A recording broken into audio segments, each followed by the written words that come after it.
नमस्कार। आज मु आपको रेस्टोरेंट स्टाइल फूलकोबी 65 बनवा शिखेबी। फूलकोबी 65 को आपण स्टार्टर हिसाब से खाली मुहर भी सेमती खाई पारिबे, नहे तो आपण या साइड डिश हिसाब से भात रुटी सहित लगे खाई पारिबे। या बनवा प्रोसेस बहुत सहज, बनवा जेति इजी खाइबा को मते सेति टेस्टी लगी थाए। तो चलते डेरी नक टेस्टी रेस्टोरेंट स्टाइल फूलकोबी 65 बनवा स्टार्ट करिबा। फूलकोबी 65 बनवाई मुझे गोटे मीडियम साइजर फूलकोबी नहीं एमती छोट छोट पीस रे काटी नहीं भल भाव में वाश कर नहीं। फूलकोबी 65 बनवाई कोबी को एमती टिके छोट छोट करके काटी नेबे, बेसी बड़ पीस रखिबेनी। तो प्रथम ये गरम पानी ऐड करिबा।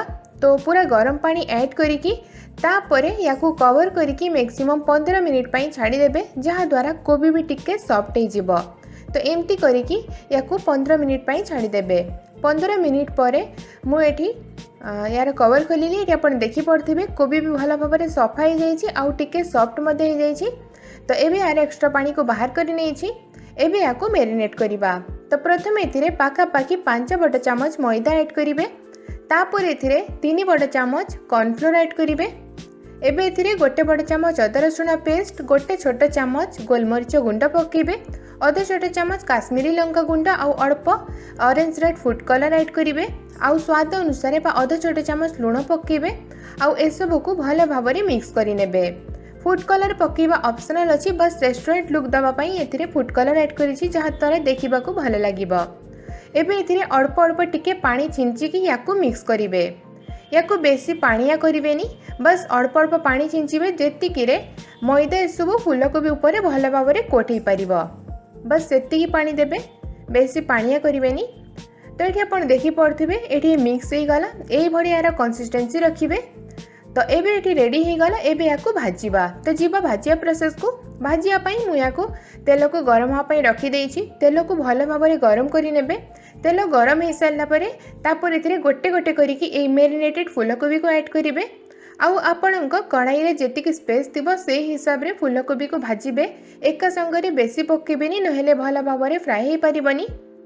एबे गैस फ्लेम को मीडियम करिकी याकू कुक करिवे। याकू भितरु भल भाव में सिझिबा पर्यंत कुक करिवे। तो सेतिपई गैस फ्लेम को मीडियम रखिकी यार गोटे पट साइडटा को 3 ରୁ 4 मिनिट पर्यंत कुक करिवे। 3-4 मिनिट यार गोटे पट साइड को कुक कर सारा पर यार साइड को चेंज करदे। आउ आर पट साइडटा को आउ 3 ରୁ 4 मिनिट पर्यंत मीडियम फ्लेम रे कुक करिनेबे। ये फूलकोबी उभय साइड रू मीडियम फ्लेम रे कुक हो जाइए, टिके सिझी जाइए भल भाव में। तो ये गैस फ्लेम को हाई करदे। आउ हाई फ्लेम रे फूलकोबी को एमती ओलट पलट करके उभय साइड रू पूरा क्रिस्पी हवा पर्यंत या कुक करेंगे। तो या एमती ओलट पलट करते, जहाँ द्वारा चारिआड़ू भल भाव में फ्राए हम आउ क्रिस्पी हो। ये फूलकोबी पूरा भल भाव में क्रिस्पी हो जाइए। तो ये या बाहर कर नबा। तो जिते बेले भी फूलकोबी को फ्राए करके बाहर करेंगे, सब बेले गैस फ्लेम को हाई रखिए। तेल गरम थिले तेल को सोक करनी, जदि तेल ठंडा हो सोक कर नब। तो से बाहर कले समय सब बेले गैस फ्लेम को हाई रखिए, तेल को जमारू सोक करनी। तो ये हो गला। एबे आपको गोटे प्लेट को बाहर कर नबा। तापर सेम प्रोसेस बड़ का सब फूलकोबी को फ्राए कर नेबे। एबे फूलकोबी 65 बनवा। तो से गोटे कढ़ाई नेबे, से पाखापाखि गोटे बड़ चामच रिफाइंड तेल ऐड करेंगे। आउ तेल को हल्का गरम करेंगे। तेल गरम हो सारापर तापर एथिरे किछि कटा रसुण पकेबे। आउ या हाफ मिनिट पई टिके भाजी नेबे। या बेसी पोड़ेनि, नहेले टेस्ट खराब हो जिवो। तो हाफ मिनिट पई या भाजिबे। तापर एथिरे भृसुंग पत्र और कंचा लंका ऐड करेंगे। आउ या भी किछि सेकंड पई टिके भाजी नेबे। कंचा लंका को आपण चाहिए छोट करके काटिके ऐड करेंगे। तो मुझे या 2 फाड़ करके ऐड करी। तो ये भाजी जाइए। टमाटो सॉस ऐड करवा। तो पाखापाखि गोटे बड़ चामच टमाटो सॉस पकेबे। आउ ता सहित गोटे छोट चामच चिली सॉस ऐड करेंगे। तापर ये गोटे छोट चामच सोया सॉस पकेबे। आउ या मिक्स करेंगे। आपण सॉस रो क्वांटिटी निज टेस्ट हिसाब से कम बेसी करें। जेतिकी क्वांटिटी रे फूलकोबी थी से हिसाब से सॉस रो क्वांटिटी कम बेसी। सॉस को किसी सेकंड पाई भाजी नेबे। तापर एथिरे गोलमरीच गुंड हाफ टी स्पून और स्वाद अनुसार लुण ऐड करके या मिक्स करी नेबे। एबे एथिरे भाजी की रखिथिबा फूलकोबी को ऐड करिवे। फूलकोबी ऐड कला परे या सॉस सहित मिक्स करी नेबे। गैस फ्लेम को मीडियम हाई करिकी एबे याकू बस 1 ରୁ 2 मिनिट पर्यंत सॉस सहित कुक करिवे। एतिरे टिके भी पानी ऐड करिवेनी नहेले यार ऊपर लेयरटा क्रिस्पी रहिबनी सॉफ्ट हे जिवो।